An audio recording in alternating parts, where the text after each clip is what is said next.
La licenciada Linda Valete, especialista en Valete, reconocida por la revista Forbes, autora de 2 libros, primera dominicana CEO de una institución financiera, una exitosa carrera profesional. Hola, soy Linda Valete. Bienvenidos a una nueva cápsula de Dinero Sabio. Hoy vamos a hablar de cómo combinar el poder del conocimiento, la tecnología y el liderazgo para emprender con propósito y transformar comunidades. Vamos a descubrirlo juntos. Hoy nos acompaña Lisette Liliana Valencia, matemático puro, copywriter, directora académica de Data Analytics en Barnum Management School y fundadora de MDES Foundation. Ha sido parte de programas de MIT en Machine Learning, tecnología para la toma de decisiones, y lidera proyectos que empoderan a jóvenes y mujeres en matemática, tecnología, educación y emprendimiento. Lisette cree firmemente que el mejor recurso eres tú. Y hoy vamos a profundizar en cómo poner eso en práctica. Bienvenidos a Dinero Sabio. Lisette, bienvenida a Dinero Sabio. Gracias. Qué honor tenerte aquí y mi admiración. Lo complejo, como te mencionaba, que es encontrar en estos mercados mujeres enfocadas en STEM. Sí. O sea, mujeres en el mundo de tecnología, de ciencias, de matemáticas. Y esa combinación tan poderosa que tienes, me encantaría, por favor, Lisette, que me hables un poco de, primero, por qué elegiste esa carrera. Buen punto. Y segundo, vamos a ir desarrollando preguntas sobre cómo uno puede, a través de la matemática, a través de los datos, tomar mejores decisiones y todo ese desarrollo que es sumamente de valor para el mundo actual. Tal cual. Bueno, sí, primeramente para mí es un placer estar acá. Me encanta colaborar con la parte educativa y sobre todo desde estos medios para llegar a la mayor cantidad de personas, cosa que uno desde el aula lo tiene muy limitado. Así que de verdad muy agradecida de que me hayan invitado y bueno, vamos a desarrollar este tema que para muchos es complejo, a otros les da miedo, pero esperamos que les llegue de manera fluida para que todos podamos tener nociones básicas de lo que vamos a hablar aquí. Mira, y Lisette, una pregunta.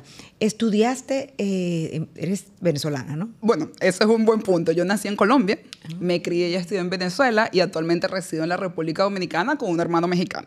Así que tengo como que una muestra, sí, un muestreo aleatorio de Latinoamérica. Así que esto ha sido diosidencias porque mi familia vivía en Colombia en la época de los 90, justamente en Medellín.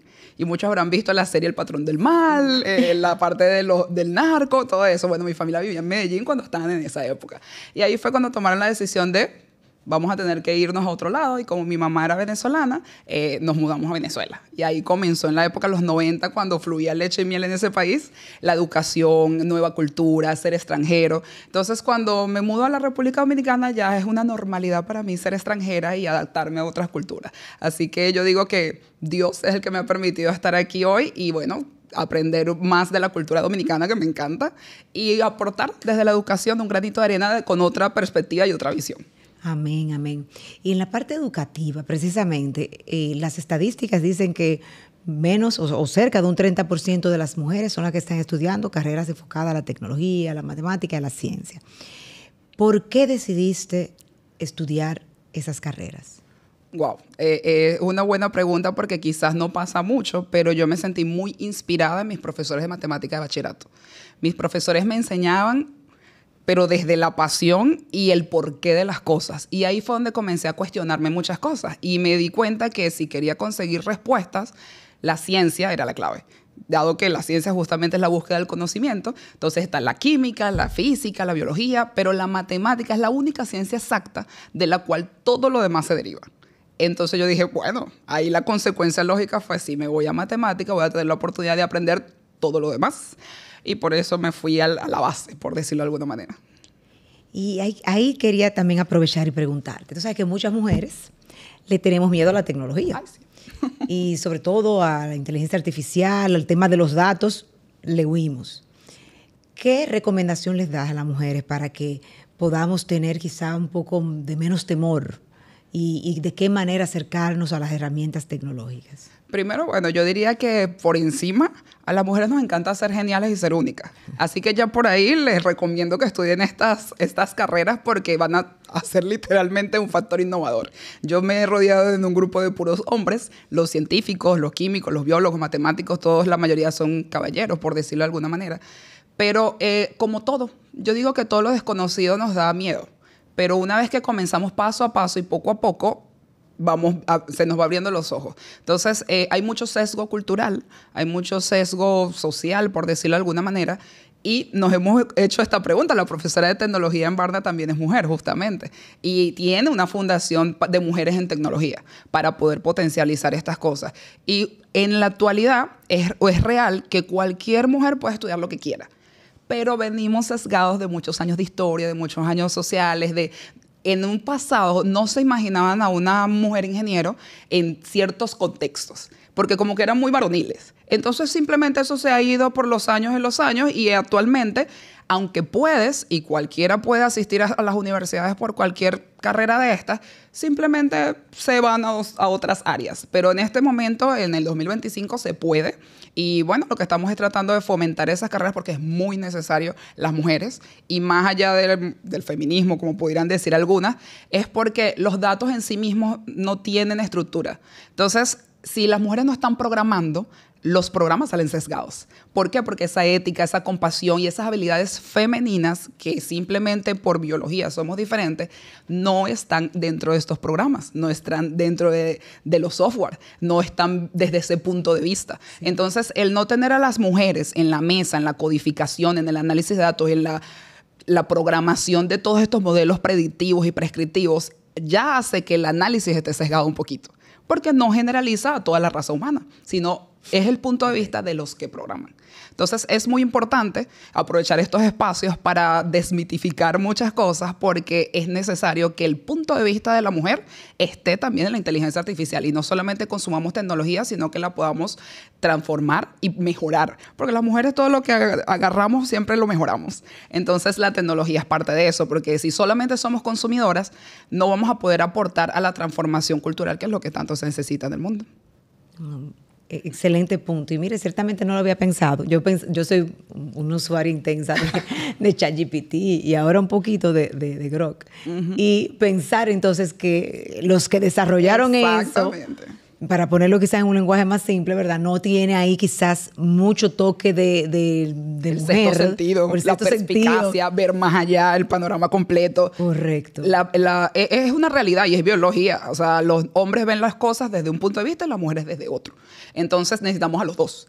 Entonces, si dejamos que nada más esté en manos de uno, los avances tecnológicos van a estar simplemente desde ese punto de vista. Sí. Pero quizás no lo vemos de este punto. Exacto. Y ahí viene la pregunta en la parte de los datos. Para las mujeres empresarias o emprendedoras, ¿qué herramientas o qué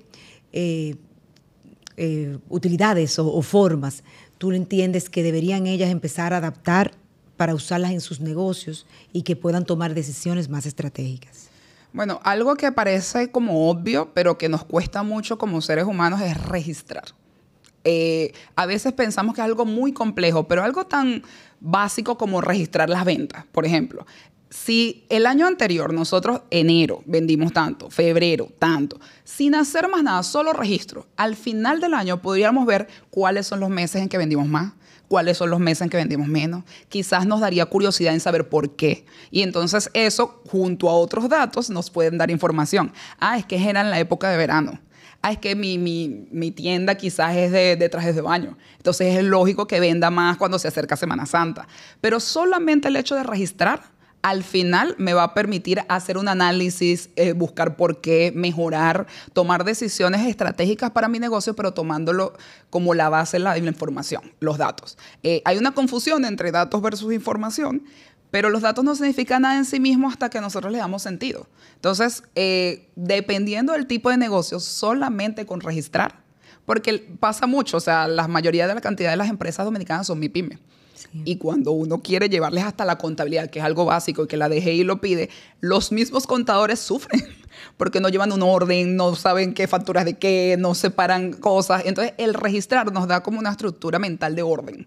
Y una vez que podamos mirar hacia atrás y, como decía Steve Jobs, ver los puntos y conectarlos, tal cual. Porque cuando veamos todos esos datos registrados en sí mismos, que sin ningún significado, podemos comenzar a hilar los puntos y darnos cuenta qué mejorar en el negocio, a qué prestarle más atención, cuándo hay más, no sé, descuentos, cuándo me sale más económico la materia prima. Y simplemente con esa acción de registrar. Yo le recomendaría a todas que le pierdan el miedo por lo menos al Excel, lo básico. Porque nos da la visión de estructurar filas y columnas, que en el fondo, claro, desde el punto de vista estadística, son nada más que variables con datos. Pero por lo menos nos permite hacer correlaciones. O sea, las ventas estarán relacionadas con la época del año. Quizás la cantidad de personas que entran a mi tienda estará relacionada con las ventas que tengo, porque el que entren muchas personas a la tienda no significa que compren. Entonces, solo registrar nos da una visión mucho más amplia del comportamiento de nuestro consumidor.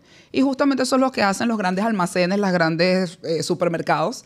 Tienen a veces una tarjeta de afiliación, pero saben lo que usted compra, lo que no compra, cuándo lo compra, en qué época lo compra. Desde que uno entra a la aplicación, de hecho te pudieran interesar estos artículos. Exacto. Las recomendaciones van orientadas a los datos históricos recolectados anteriormente. Entonces, si normalmente tienen su registro y usted, por ejemplo, nunca ha comprado carne, no tiene sentido que le haga promociones de carne porque quizás puede ser vegetariana. Entonces, el ver el comportamiento del consumidor nada más con datos registrados me permite tomar mejores decisiones y eso es lo que hace que los negocios crezcan y mejoren.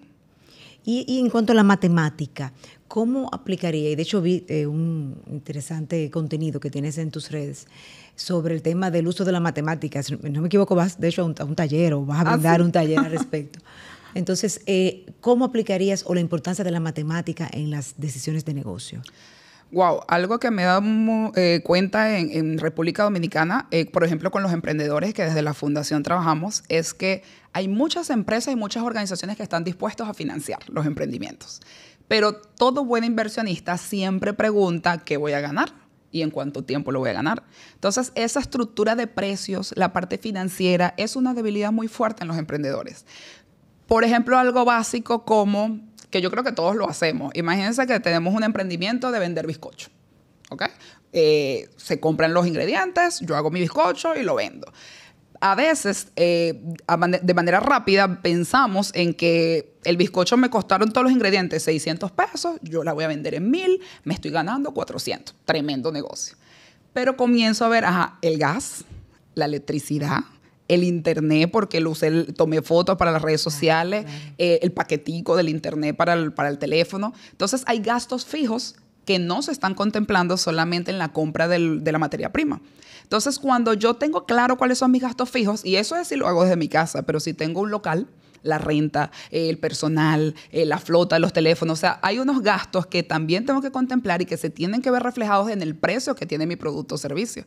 Entonces, cuando yo tengo claro mis gastos fijos y cuánto facturo o cuánto me queda después de que la materia prima la puedo restar, por decirlo de alguna manera, puedo calcular el álgebra básica que a nadie le gusta, las X, las Y y todo eso. Bueno, mi variable es simplemente cuánto yo tengo que vender o cuánto tengo que divulgar para poder cubrir mis gastos fijos. Cuando yo despejo la X, así literalmente, AX igual a Y, como nos enseñaron en bachillerato y que tantas personas le huyeron, al despejar esa X, yo voy a saber cuánto es lo mínimo que yo tengo que producir para cubrir mis gastos fijos. Y ese es mi punto de equilibrio. Entonces, si, por ejemplo, yo hago mi cuenta y me dice que yo tengo que vender 400 bizcochos, ahí es donde comienzo a tomar decisiones. O sea, la matemática está ahí, yo hago mi cálculo y me dio 400. Ok, ahora la inteligencia y el razonamiento es, ¿qué voy a hacer? ¿Voy a bajarle el precio? ¿Tengo la capacidad de vender 400 bizcochos al mes? Tengo que reducir mis costos, tengo que comprar en otro lado para que de verdad la materia prima sea mucho más económica. Y entonces ahí comienza una serie de razonamientos que la matemática potencializa, pero que justamente ese numerito que me dio me prende como que la lumbrera.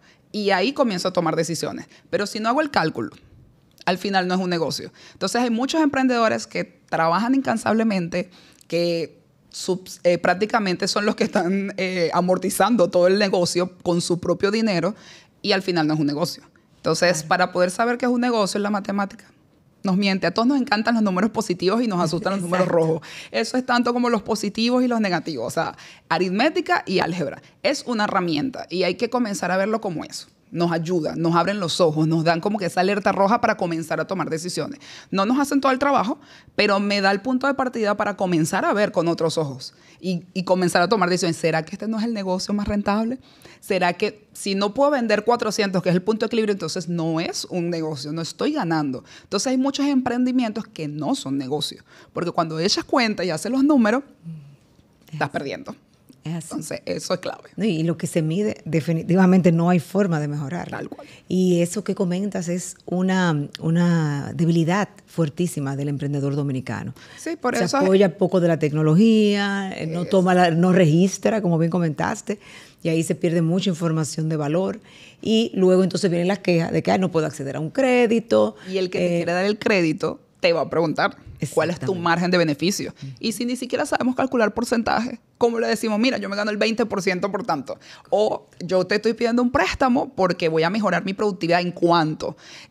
Tuvimos una oportunidad en una competencia de emprendimiento. Eran unos agricultores que distribuían fresas desde Constanza. Entonces estaban solicitando el dinero para un camión para mejorar su distribución.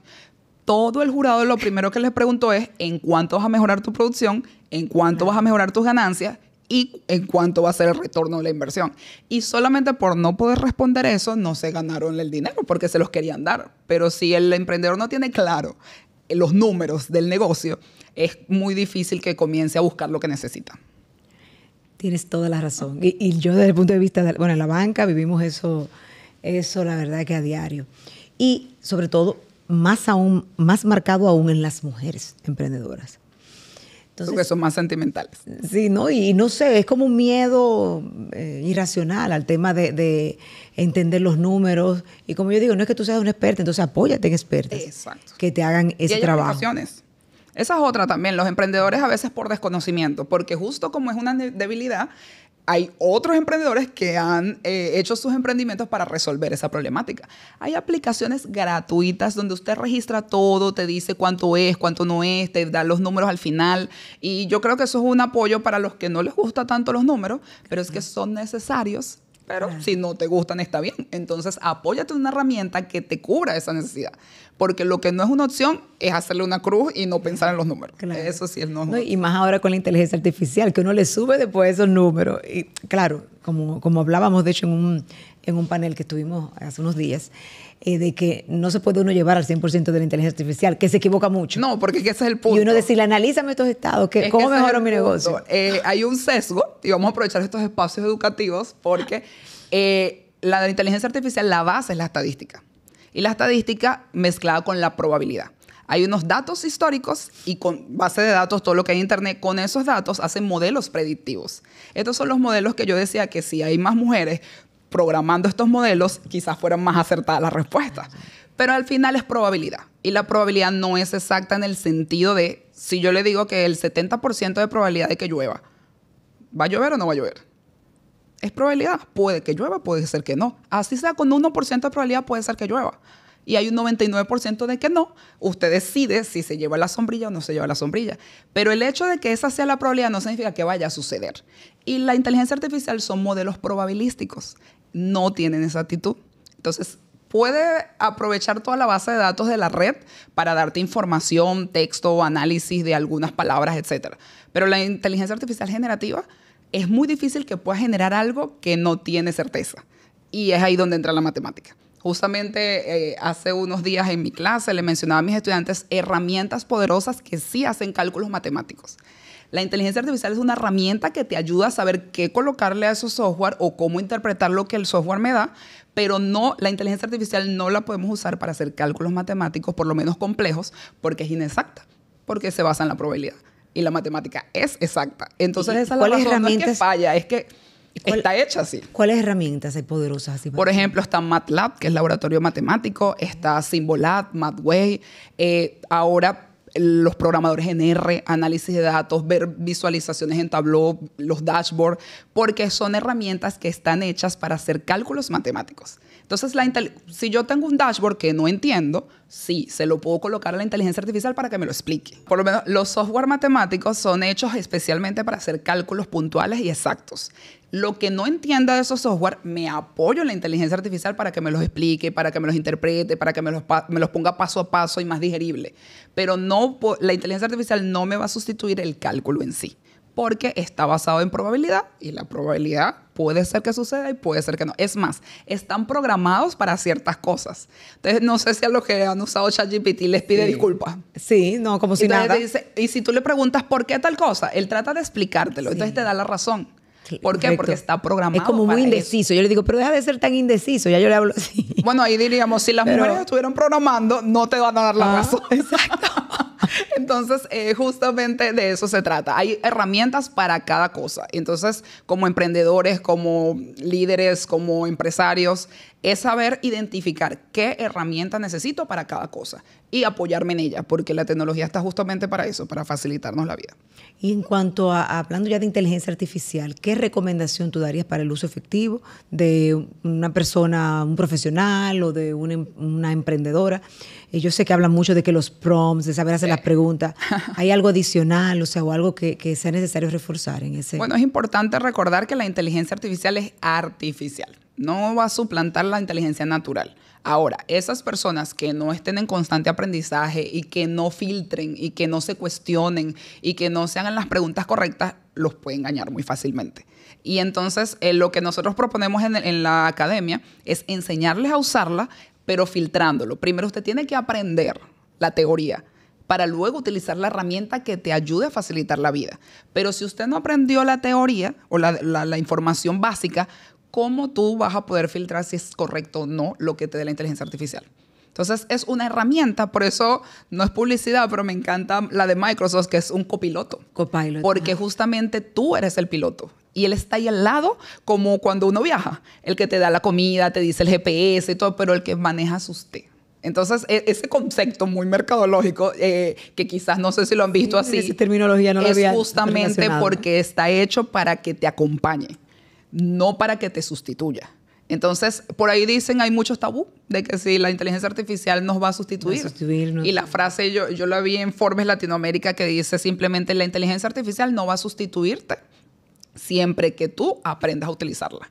Porque si no la aprendes a utilizar, otro que sí la sepa utilizar, sí te va a sustituir. Claro. Entonces, eso es lo que hay que tener cuidado. Pero por lo menos a todo el que no le gusta, independientemente si son mujeres, niños, adolescentes, que no les gusten las matemáticas, primero tendría que cuestionarse qué tanto le gustan los negocios.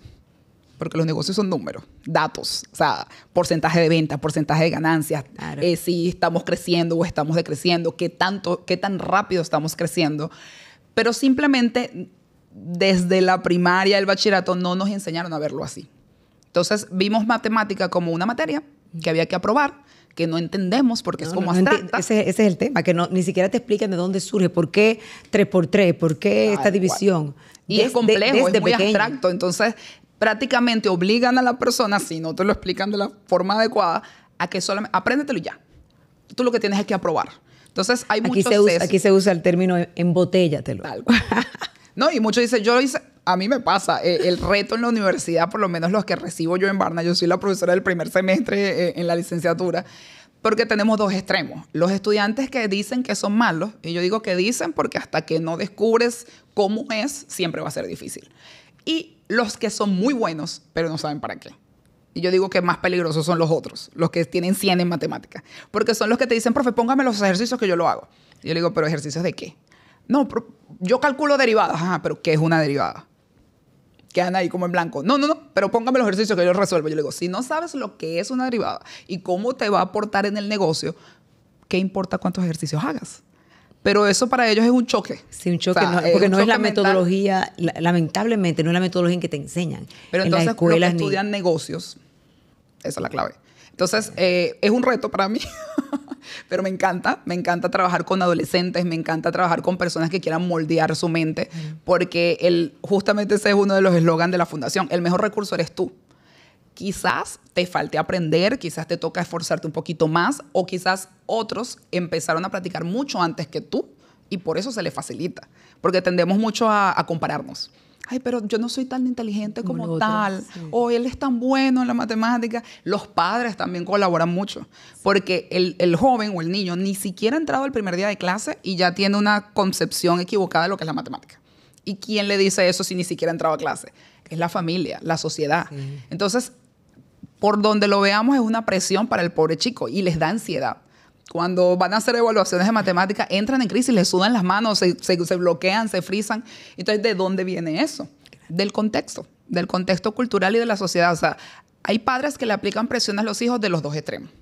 Tú tienes que ser bueno en matemática porque tu tía o tu mamá o tal, o toda esta familia de negocios, usted también. Entonces el muchacho ni siquiera sabe de qué trata y ya llega, tengo que ser bueno. Entonces en el momento que no entiende algo, su mente le juega mala pasada y se frustra y se bloquea porque él quiere ser bueno, pero no sabe por qué no es bueno. Y entonces eso es, yo termino dando terapia en clase. Ay, yo me imagino. Pero entonces está el otro caso de que, ay, bueno, eso no importa. Lo importante es que tú la pases. Es mucho lo que está alrededor de la matemática. Hay muchos tabú. Pero nada, para eso estamos en el área académica, por eso me gusta, para justamente romper esos patrones, abrir las mentes y que los muchachos confíen en sí mismos.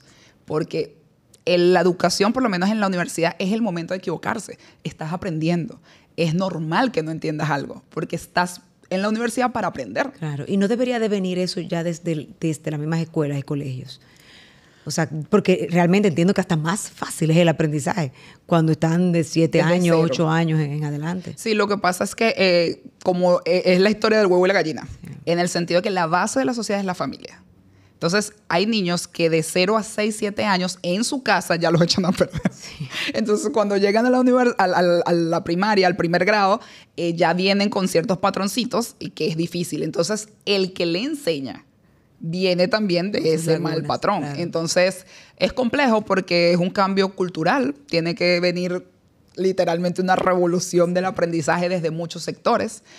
Justamente yo llegué a la República Dominicana obedeciendo a ese plan en el 2016. Yo llegué para el INAFOCAN y el MESI tenía ese modelo de docentes de excelencia. Querían transformar la forma en la que la República Dominicana ve la matemática. Entonces, cambió la carrera de licenciatura en educación, mención matemática, a ser matemáticos con orientación a la educación. Entonces, desde el 2016, la reforma curricular, la educación por competencias, así fue que me llamaron a mí a la República Dominicana a trabajar en eso. Entonces, nada, como también vemos en distintos países latinoamericanos que conforme cambian a la persona que dirige el proyecto, se empieza desde cero. Pero tenían justamente eso. Si queremos mejorar, lo mejor es traer mentes que no estén sesgados como lo que tenemos hasta ahora. Entonces ahí comenzó a llegar un montón de extranjeros, personas que tenían maestrías o doctorados en ciertas áreas, en áreas puras más que en educación. Y así comenzó como que esa fusión entre, vamos, te enseño la técnica y te voy a enseñar cómo enseñar la técnica. A diferencia de te doy mucha pedagogía para que tú enseñes, claro, y las materias técnicas quizás son las más poquitas y si no las sabes no importa, las apruebas como medio con 70 porque se puede aprobar con 70 y al final esos son los docentes. Entonces, esa transformación que actualmente el currículo cambió, literalmente ya no hay educación, mención matemática, claro, sino matemática con orientación a la educación. Y eso es lo que se espera hacer con química, con física y están justamente con esas materias que son claves para el razonamiento. No, ese es el reto. Interesante. En cuanto a la fundación, llamada El Mejor Recurso Eres Tú, cuéntame qué significa eso y cómo aporta a los jóvenes. Bueno, nuestro eslogan, justamente en EMDES, que es Emprendimiento y Desarrollo, trabajamos 4 ejes. El desarrollo personal, el desarrollo profesional, el desarrollo empresarial y toda la línea de emprendimiento. Y más enfocado en emprendimiento social. Entonces, esos son 4 ejes que maneja la fundación. Al ver todo eso, como que esa parte integral y holística del ser humano, dijimos, el mejor eslogan es el mejor recurso eres tú. Si tú estás, ya hay. Eso nos elimina salir del victimismo, de poder decir en voz alta, ya va, yo soy responsable.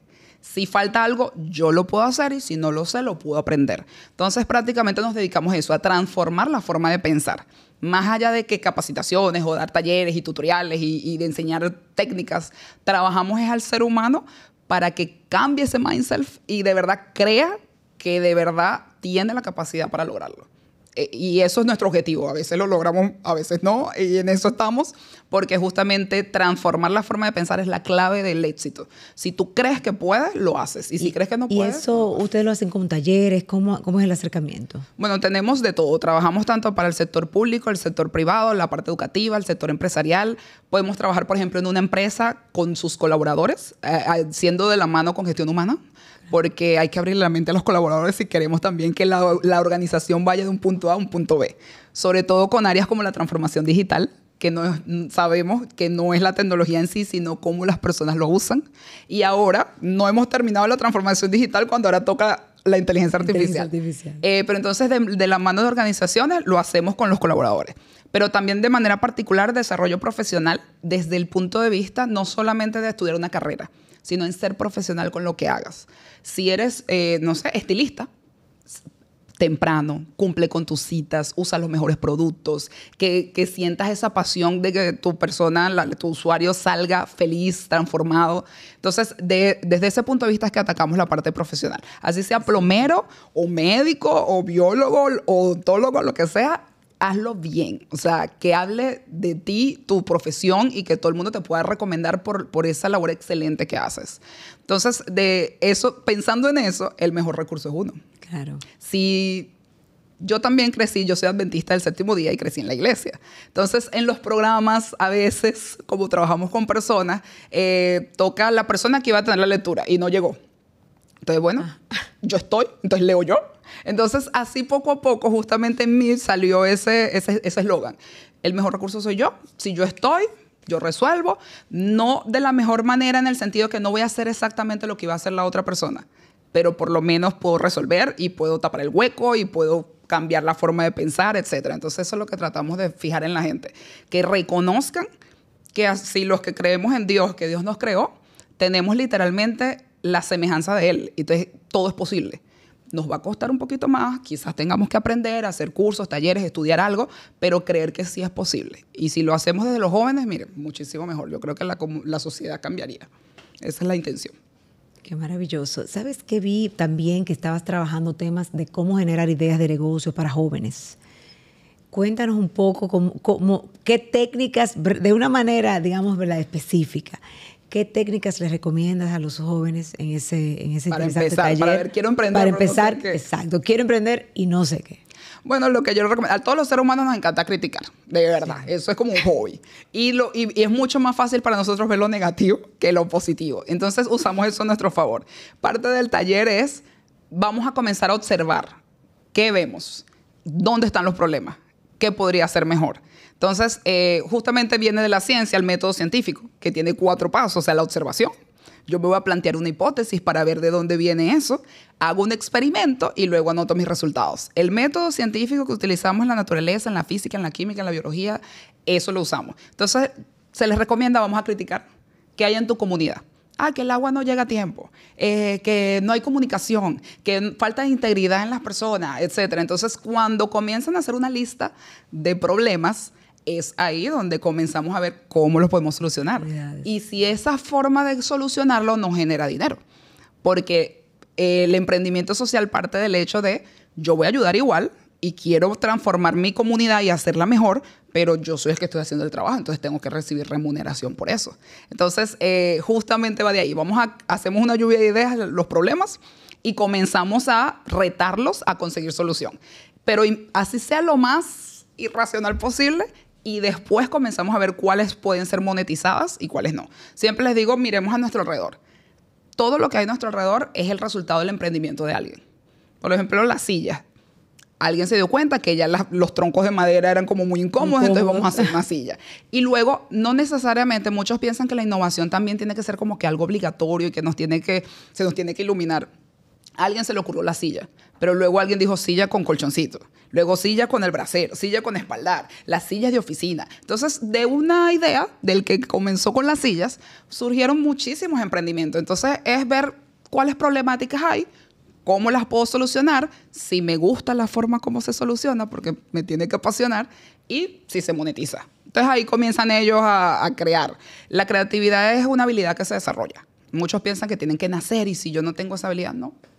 Eso es como el paracaídas. Una vez que se abre, ¿y desde qué edad de jóvenes ustedes trabajan ese proyecto, esa iniciativa? Porque hasta tenemos en the skips a los niños.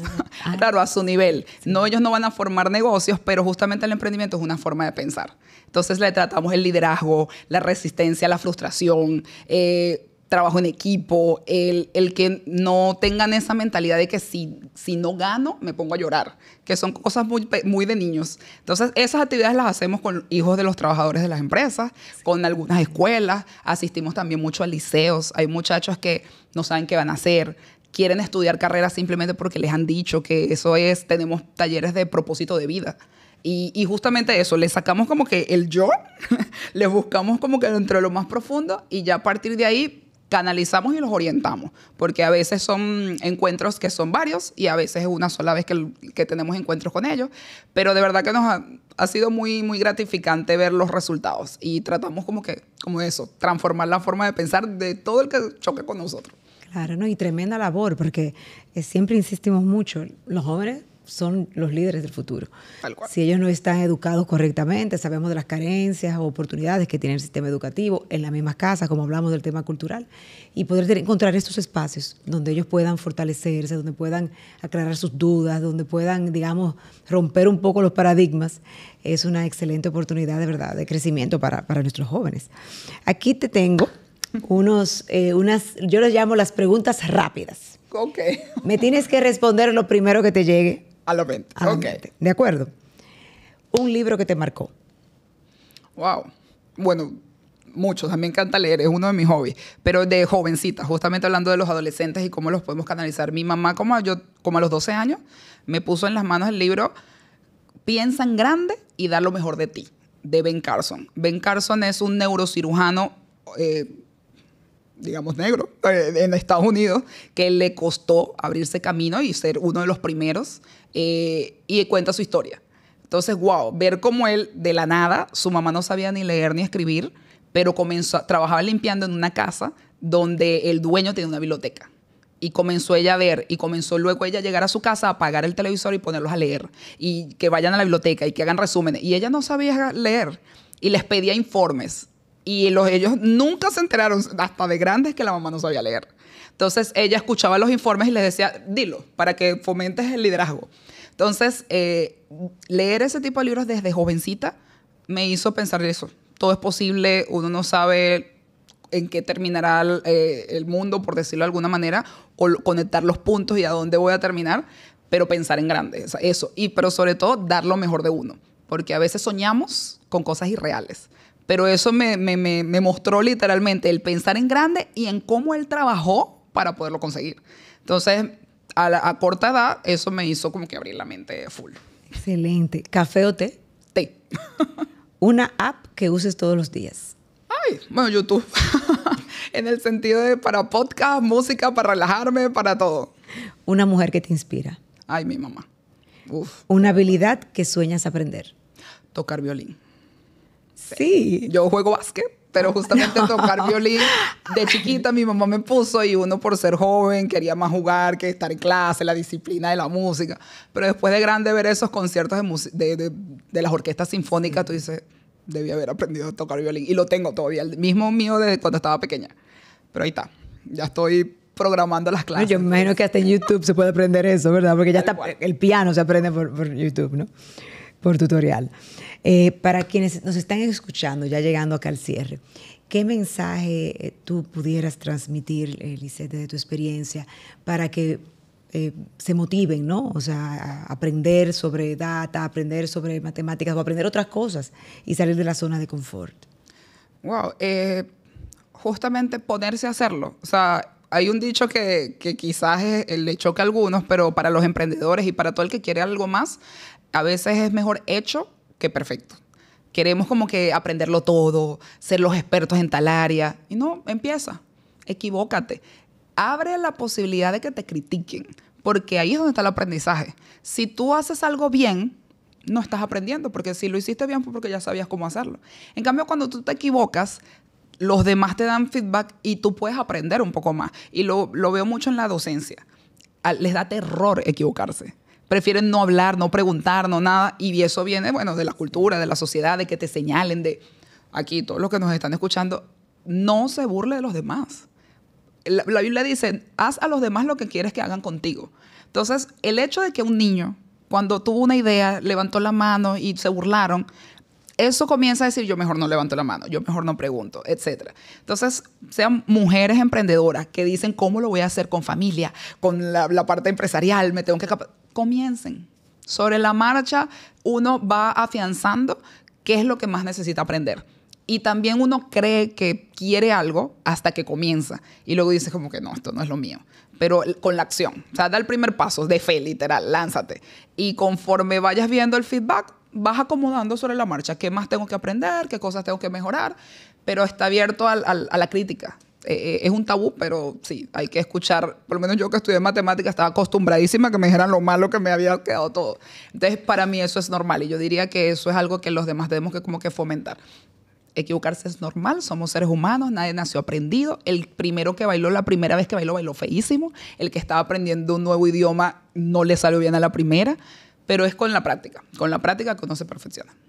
Lisette, qué maravillosa reflexión, qué maravillosos aprendizajes uno tras otro. Es ver mujeres como tú, de verdad eso es ser mujer en un mundo de hombres, ver mujeres como tú con esa especialización, que siempre insisto en que debemos de empezar a trabajar con gremios y grupos para fortalecer lo que es la penetración y el aumento de participación de la mujer en este tipo de carreras. O sea, ya debemos de romper esas brechas cuanto antes, porque es el futuro. Y es necesario. Necesitamos el punto de vista de las mujeres por genética. Necesitamos esa perspicacia, ese sexto sentido en muchas áreas. Entonces no tengan miedo, láncense. Necesitamos eso en la sociedad. Excelente. Y felicito también, aplaudo todo tu trabajo con la fundación y con los jóvenes. Gracias por tu tiempo. A ustedes. Espero que esto se repita porque tenemos el tema de los jóvenes que hacerlo bien extendido. Ay, sí. Y ha sido sumamente provechoso. Y espero que para todos los oyentes también sea de mucho valor. Gracias por escuchar y ver Dinero Sabio. Y les invitamos a que si este contenido te gustó, lo compartas. Hasta la próxima.